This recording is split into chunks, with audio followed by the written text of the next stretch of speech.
جی بسم اللہ الرحمن الرحیم۔ پیارے پیارے پاکستانیوں، بانگ میرا یوٹیوب چینل کی جانب سے آپ کا میزبان آپ کا بھائی طارق عزیز ایک بار پھر آپ کی خدمت میں حاضر ہے۔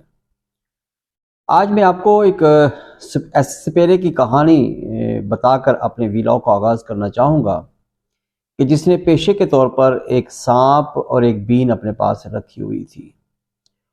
وہ راہ چلتے ہوئے گلی میں کسی بھی جگہ موقع پا کر کسی بھی گھر میں وہ اپنا سانپ چھوڑ دیتا تھا اور گھر والوں کے شور ڈالنے پر وہ 500 روپے طے کر کے بین بجا کر اس سانپ کو پکڑ لیتا تھا۔ اسی طرح اس کی زندگی کی روٹین بن گئی، جب دل چاہتا جس گھر میں چاہتا وہ سانپ چھوڑ دیتا اور شور شرابہ ہونے کے بعد وہ بین بجاتا اور اپنا سانپ واپس پٹاری میں ڈال لیتا تھا اور گھر والے سکون کا سانس لیتے اور اس طرح وہ دیہڑی لگا کر چلا جاتا تھا۔ ایک دن ہوا کچھ ایسے کہ وہ سپیرا اس نے اسی طرح کسی گھر میں سانپ ڈالا اور گھر والوں نے شور ڈالا تو سپیرے نے وہ بین بجائی تو اللہ کا کرنا ایسا ہوا کہ وہاں پہ 2 سانپ نکل آئے۔ اب سپیرا پریشان اور گھبرایا، ٹانگیں کانپ رہی تھی۔ گھر والوں نے کہا کہ پکڑیں۔ اس نے کہا جی میں اپنا پھڑ لیا تے دوجا تسی اپنا آپ ہی پھڑو۔ تو یہی حالت ہمارے ملک میں کچھ صحابہ بہادر کی بھی اسی طرح کی ملتی جلتی مثال ہے کہ جب بھی پاکستان میں اس کا دل چاہتا کوئی اپنا ہی سپیرا چھوڑ دیتا اور وقت آنے پر اس کو پٹاری میں ڈال لیتا۔ اسی طرح کا واقعہ صحابہ بہادر سے پاکستان میں سن 2022 میں جو اس سے پہلے اپنا ہی ایک پالتو سپیرا چھوڑا تھا اقتدار میں، جس کو عمران خان کہا جا سکتا ہے، لیکن اس کی موجودگی میں حالات کچھ اس طرح کے خراب ہوئے کہ جب صاحب بہادر نے اپنے ملک کے خود سے پیدا کردہ حالات کو سنبھالنے کے لیے پی ڈی ایم کو کچھ بھی خواب دکھائے، باتوں میں پھنسایا، جیسے بھی کیا، اس کو حکومت آخرکار دے دی کہ اب موقع آئے گا تو وہ اس معیشت کو سنبھال لیں گے اور میں عمران خان کو واپس پٹاری میں بند کر لوں گا۔ لیکن اس مرتبہ صاحب بہادر کے خیالات کے برعکس معاملہ ہوا اور عمران خان صاحب خود پھنکارتے ہوئے سامنے آ گئے اور معیشت موجودہ حکومت سے باوجود کوشش کے کنٹرول نہیں ہو رہی تو آخرکار حکومت کو یہ کہنا پڑا کہ آپ صاحب بہادر صاحب آپ اپنا سنبھالو، سانپ پہلے اور ہم اپنا سنبھالتے ہیں معیشت۔ صاحب بہادر آج پہلی بار نہیں بلکہ ہمیشہ سے اسی طرح کرتے آ رہے ہیں کہ اپنے ہی پٹاری سے کوئی سانپ نکالتے ہیں، چھوڑتے ہیں، اپنا کام نکالتے ہیں، بین بجاتے ہیں اور واپس پٹاری میں ڈال دیتے ہیں۔ وہ کسی دور میں پیپلز پارٹی کا وجود ہو تو بھی اسی طرح کسی صاحب بہادر کی وہ پیدائش تھی، اس کا اپنا ایک سانپ تھا۔ پھر پیپلز پارٹی کو ختم کرنے کے لیے ایم کیو ایم کو معرض وجود میں لایا گیا، وہ بھی کسی کا پٹاری سے نکلا ہوا سانپ تھا۔ پھر ایرانی انقلاب کو روکنے کے لیے جنگ کی سرزمین سے کسی مجاہد ملت کو اٹھایا، وہ بھی کسی پٹاری کا سانپ تھا۔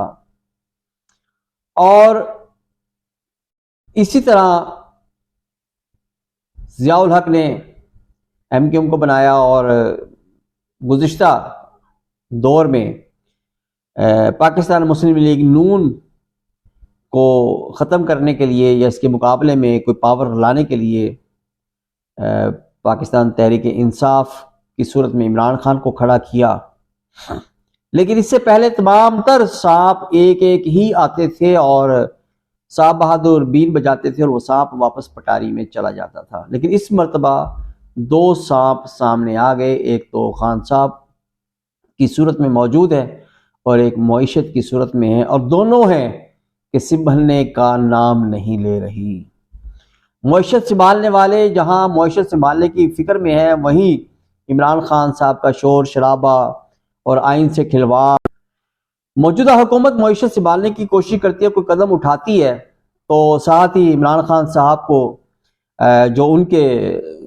صاحب بہادر ہیں، وہ لوگ جنہوں نے ہاتھ میں بین پکڑی ہوئی ہیں، وہ کچھ اس طرح کا سوز پیدا کرتے ہیں کہ خان صاحب ہر روز میڈیا کے سامنے آ کر کوئی نہ کوئی ایسی بات کر جاتے ہیں کہ شاید جو معیشت کے لیے خطرناک ہوتی ہے۔ مجھے صرف ایک سمپل سا ایک مثال سمجھنے میں کبھی کبھی مجبوراً کر دیتے ہیں حالات، کہ اگر معاشرے میں کسی محلے کے اندر، کسی خاندان کے اندر کسی بچی یا بچے کا رشتہ ہو رہا ہو اور مہمان آ رہے ہوں، تو محلے میں موجود کوئی فتنہ قسم کا شخص آنے والے مہمانوں کے کان میں ہلکی سی بھی کوئی شک والی بات کر دے کہ جس گھر میں آپ رشتہ کرنے لگے ہیں وہ گھر ٹھیک نہیں، بچے کا چال چلن ٹھیک نہیں، کسی بہن بھائی کا چال چلن ٹھیک نہیں، تو وہ جو رشتے والے لوگ آئے تھے وہ شاید اب رشتہ نہ کریں۔ یہ ایک عام سی بات ہے۔ اسحاق ڈار صاحب، شہباز شریف صاحب ہزار کوشش کر لیں معیشت کو ٹھیک کرنے کے لیے، لیکن جب تک اس کے مد مقابل یہ بدخویاں کرنے والا شخص موجود رہے گا، جس کو باوجود پابندی کے میڈیا پر ہر روز بلا ناغہ اپنا لیکچر جھاڑنے کی اجازت ملتی رہے گی اور یہ منفی باتیں کرتا رہے گا، آپ کا اور آئی ایم ایف کا معاہدہ ہرگز نہیں ہوگا۔ کوئی ہے جو اس کی باتوں پر دھیان دیتا ہے اور آئی ایم ایف کو پھونک مارتا ہے، کوئی ہے جو اس کی باتوں پر دھیان دیتا ہے اور کاروباری طبقے کو بدزن کرتا ہے، کوئی ہے جو اس کو کھلی چھٹی دے کر روزانہ میڈیا پر بٹھا دیتا ہے اور قوم کے بچوں کو گمراہ کرتا ہے، پاکستانی قوم کو گمراہ کرتا ہے، نہ صرف پاکستانی بچے اور قوم کو گمراہ کرتا ہے بلکہ بین الاقوامی سطح پر طاقتوں کو بھی شک میں مبتلا کر دیتا ہے۔ میری تجویز یہی ہے کہ عمران خان صاحب کی ذات سے اختلافات ہزار ہیں مجھے، لیکن میں سمجھتا ہوں کہ اس وقت پاکستان کی بہتری اور ایک خوشگوار ماحول پیدا کرنے کے لیے جو کوشش کی جا رہی ہیں، اس کا بنیادی جو ضرورت ہے وہ یہ ہے کہ عمران خان صاحب کی زبان بندی کی جائے، نظر بندی کی جائے اور اس کو لگام ڈالی جائے، تاکہ معیشت کسی اچھے انداز میں اپنی ترقی کرتے مناظر پر چل پڑے۔ جب پاکستان کی بقا اور سلامتی معرض وجود میں آ جائے گی تو عمران خان صاحب آپ کو بھی پورا حق ہوگا کہ آپ بھی سیاست کریں۔ ابھی آپ اپنی خراب کی ہوئی جو معیشت کو ٹھیک دیکھنا نہیں چاہتے، کیوں؟ آپ سمجھتے ہیں کہ جو معیشت میں نے خراب کی ہے کسی کے ایجنڈے پر کی ہے یا اپنی نالائکیوں سے کی ہے، اگر اس حکومت نے ٹھیک کر لی تو پھر میری دکانداری بند ہو جائے گی، تمہاری دکانداری جائے بھاڑ میں۔ اس قوم کا مستقبل پہلے ہے، اس قوم کا مستقبل ہم سب کو اپنے دل و جان سے زیادہ عزیز ہے۔ مقتدر قوتیں یا صاحب بہادر جو بھی اس وقت موجود ہے وہ کسی پس پردہ ہے یا ظاہر ہے یا چھپا ہوا ہے، اس سے ہماری یہی درخواست ہے کہ اپنے اس پٹاری والے صاحب کو آپ سنبھالیں، معیشت کو یہ حکومت سنبھالے گی، ادروائز دونوں اگر بے لگام پروان چڑھتے رہے تو اس ملک کے اللہ نہ کرے میرے منہ میں خاک انجام کچھ اچھا نظر نہیں آتا۔ سب حضرات دعا کریں اور پہچانے پاکستان کے دشمنوں کو۔